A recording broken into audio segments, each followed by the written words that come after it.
एक घने जंगल में एक शेर और उसके 4 सेवक लोमड़ी, चीता, चील और भेड़िया रहते थे। लोमड़ी शेर की सेक्रेटरी थी। चीता राजा का अंगरक्षक, सदा उसके पीछे चलता। चील दूर दूर तक उड़कर समाचार लाती। भेड़िया गृह मंत्री था। उनका असली काम तो शेर की चापलूसी करना था। इस काम में चारों माहिर थे, इसलिए जंगल के दूसरे जानवर उन्हें चापलूस मंडली कहकर पुकारते थे। शेर शिकार करता, जितना खा सकता खाकर बाकी अपने सेवकों के लिए था। चारों मजे में पेट भर जाता था, इतना छोड़ देता था। एक दिन चील ने आकर चापलूस मंडली को सूचना दी, दोस्तों सड़क के किनारे एक ऊँट बैठा है। भेड़िया चौंका, ऊँट किसी काफिले से बिछड़ गया होगा। चीते ने जीभ चटकाई, हम शेर को उसका शिकार करने को राजी कर लेते तो कई दिन तक हमारी पार्टी हो जाएगी। लोमड़ी ने घोषणा की, यह काम मेरा रहा। लोमड़ी शेर के पास गई और अपनी जुबान में मिठास घोलकर बोली, महाराज, दूत ने खबर दी है कि ऊँट सड़क के किनारे बैठा है। मैंने सुना है कि मनुष्य के पाले जानवर का मांस स्वादिष्ट होता है, बिल्कुल राजा महाराजों के काबिल। आप अगर आज्ञा दे तो मैं शिकार का ऐलान कर देती हूँ। शेर लोमड़ी की मीठी मीठी प्यारी प्यारी बातों में आ गया और चापलूस मंडली के साथ चील द्वारा बताई गई जगह पर पहुँचे। वहाँ एक कमज़ोर सा ऊँट सड़क के किनारे निराल बैठा था। वह बहुत ही कमज़ोर ऊँट था, अधमरा जैसा लग रहा था। उसकी आंखें भी पीली पड़ चुकी थी। उसकी हालत देखकर शेर ने पूछा, भाई, तुम्हारी हालत कैसे हो गई?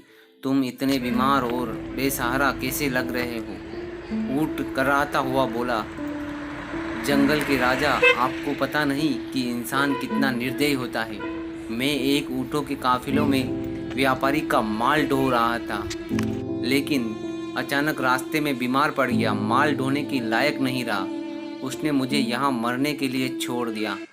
आप ही मेरा शिकार करके मुझे मुक्ति दे दीजिए। ऊँट की कहानी सुनकर शेर को दुख हुआ। उसके दिल में राजाओं जैसी उदारता दिखाने की बात आई। शेर ने कहा, ऊँट, तुम्हें कोई जंगली जानवर नहीं मारेगा। मैं तुम्हें अभय देता हूँ। तुम मेरे साथ चलोगे, उसके बाद हमारे साथ ही रहोगे। चापलूस मंडली के चेहरे लटक गए। भेड़िया फुसफुसाया, ठीक है, हम बाद में इसे मरवाने की कोई तरकीब निकाल लेंगे। फिलहाल शेर का आदेश मानने में ही भलाई है। इस प्रकार ऊँट उनके साथ जंगल में आया। कुछ ही दिनों में हरी घास खाने व आराम करने की वजह से वह स्वस्थ और ताज़ा हो गया। शेर के प्रति वह ऊँट बहुत ही कृतज्ञ था। शेर को भी ऊँट का निस्वार्थ प्रेम और भोलापन बहुत भाने लगा था। ऊँट के तगड़ा होने पर शेर की शाही सवारी ऊँट के ही आग्रह पर उसकी पीठ पर निकलने लगी और वह चारों को पीठ पर बिठाकर चलता। एक दिन चापलूस मंडली के आग्रह पर शेर ने हाथी पर हमला कर दिया। दुर्भाग्य से हाथी पागल था। शेर को अपनी सूंड में उठाकर पटक दिया। शेर उठकर बच निकलने में विफल हो गया। उसे बहुत सारी चोटें भी लगी। वह भी चोटिल हो गया और जख्मी हो गया था। शेर लाचार होकर बैठ गया। अब शिकार कौन करता? कई दिन शेर ने कुछ नहीं खाया, ना ही उसकी चापलूस मंडली ने। कितने दिन भूखे रहेंगे? लोमड़ी बोली, हद हो गई, हमारे पास एक मोटा ताज़ा ऊँट है और हम फिर भी भूखे मर रहे हैं। चीते ने ठंडी सांस ली और बोला, क्या करें? शेर ने उसे अभयदान जो दे रखा है, देखो तो ऊँट की पीठ का कुबड़ कितना बड़ा हो गया है। चर्बी ही चर्बी भरी है उस ऊँट के कुबड़ में। भेड़िए के मुंह से लार टपकने लगी। ऊँट को मरवाने का यही मौका है। दिमाग लड़ाकर कोई तरकीब सोचो ताकि हम ऊँट को मरवा सकें। लोमड़ी ने धूर्त स्वर में सूचना दी, तरकीब तो मैंने सोच रखी है, बस हमें एक नाटक करना पड़ेगा, एक षड्यंत्र रचना पड़ेगा ऊँट के खिलाफ। सब लोमड़ी की तरकीब सुनने लगे।